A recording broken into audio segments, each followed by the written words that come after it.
Neil, you must be a fairly happy man after that. Yeah, definitely. Comfortable, really. Comfortable day for us. Really good performance. Good 3 points. Good performances all over the pitch from everybody. And you probably won't see a more organised, comfortable away victory at this level. I thought we totally bossed the game from start to finish. Adams had one save to make the first 20 minutes. And the key was always to get through the first half an hour. We knew they'd throw the ball forward. They got some real big, strong lads, you know, and they throw the ball forward very early and try and put you under pressure. And if you can withstand that, which we questioned a lot today whether they could, because it's probably the first time of asking away from home that we'd be asked to see whether we've got the physical presence to stand up to it. We did, more than stood up to it for half an hour. Looked decent on the counter-attack first half, and we got through that storm, got the goal, and then it was more than comfortable second half. Created all the opportunities, but earned the right to pop the ball around in the final third and had all the chances because we got through the difficult part, which was making sure that we stood up to the physical battle.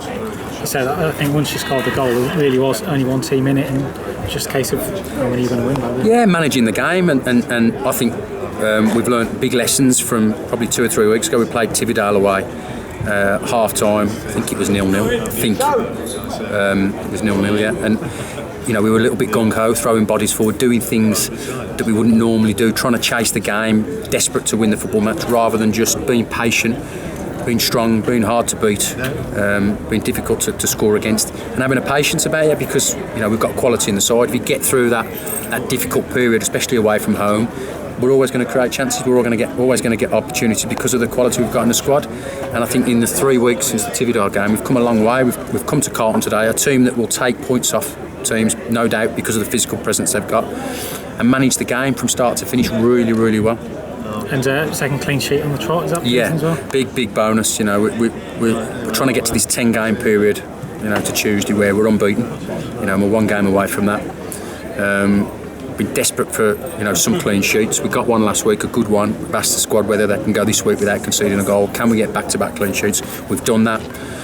Never really looked like conceding today, and you know, can we get Tuesday night out of the way at home and get another clean sheet on? And if we can go 10 games unbeaten, it'd be a fantastic start for us. Nathan Rooney got another goal.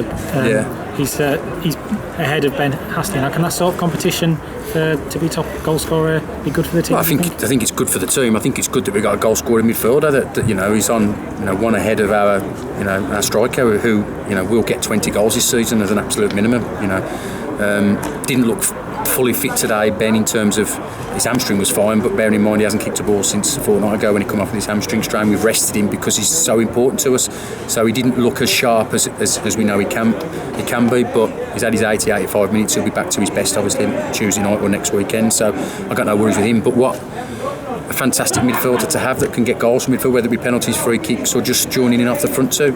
You know, we need to spread the goals out, and one of the things we needed to improve on from last year is a goal scoring midfielder.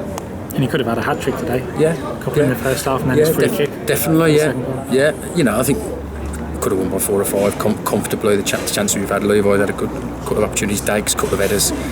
Tilly could have scored a second for himself. And like you say, Rooney could have had a hat-trick. So, you know, the difficult part was could we compete with the physical presence that they've got, especially in the first 20 minutes, half an hour? The answer to that was yes. Could we come out and do the same second half, early doors, first 10 minutes? Yes. And then when we've got the ball, when we've earned the right to play, could we play it round, pop it round and open them up? The answer to that was yes, and we won more than comfortably. Leon Miles has got his chance in the team when JJ was out, and he was really impressive today. Well, he was superb last week. I thought it was tremendous last Saturday, and today he was excellent. He's played against 2 lads, the 9 that started, and then the lad that came on, and the wide player that cut in. Big, strong, physical presence, you know, and quick.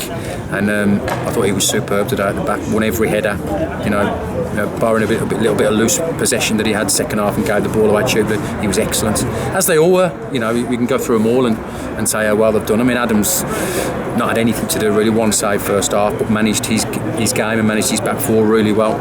And generally, you could go through every player, and you know they're all 8s or 9s out of 10. Fantastic. And when you come away from home, it's what you need to be. So that sort of thing with Leon coming in, show the players who maybe aren't in the team that if they wait for their chance and take it when it comes to the opportunity. Massively, you know, JJ JJ's unlucky to be out the side, but he's got another week's holiday. JJ's came in, we've won. He's done well. You don't change too much. Sometimes you have to make changes because of injuries or slight niggles or someone not available. But as it stands, JJ's taken his chance last week. He took it. Miles has taken his chance last week, took it and done really well in the last 2 games. JJ knows the score. He'll get back in at some point. He'll get his opportunity. Same with Alex Curtis. Woody was ill 2 weeks ago. Couldn't feature for us. I think it was the Sheffield game or the one before, but missed that game. Alex come in, done really, really well at left back. Gives us a threat going forward. Been a lot physically stronger defensively for us than he was last year. He's been doing some work in the gym and gives us something going forward and something defensively, so it keeps his place. It's as simple as that. But when you're winning, everybody's happy, and lads on the bench realise that they're going to get an opportunity, but they've got to wait their turn. And while the team's doing well, we don't really want to change too much. Speaking of which, no Ryan Edmonds in the squad today. Was there any particular thinking there? There's a difference of opinion between me and Ryan Edmonds in the way I think the team should play and how he should play, and we've talked about that, and we don't agree on certain things, and unfortunately I need 17, 18, 19 players around me that buy into the way I and Nick Amos do things. Unfortunately I don't think he does, and until such time that happens, which is very unlikely, he won't play for me. It's as simple as that. I have players around me with lesser ability, with a great respect, than Ryan Edmonds, but buy into the way I want to do things, and that's the reason, simple reason. And we've shown that when we lose a player because he doesn't do the things the way I want him to do it, we've got lads that can come in and fill spaces, so it hasn't weakened us. If anything, it strengthened us, and we just go again Tuesday night. Do you see a future for him then? It's up to the boy. It's up to the boy.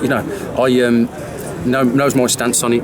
I won't change my ethics, my ethos, the philosophy I have, and the way I want people to play for me. It's as simple as that. And until players not come into line, but buy into the way we do things, then no, it won't change. It's as simple as that.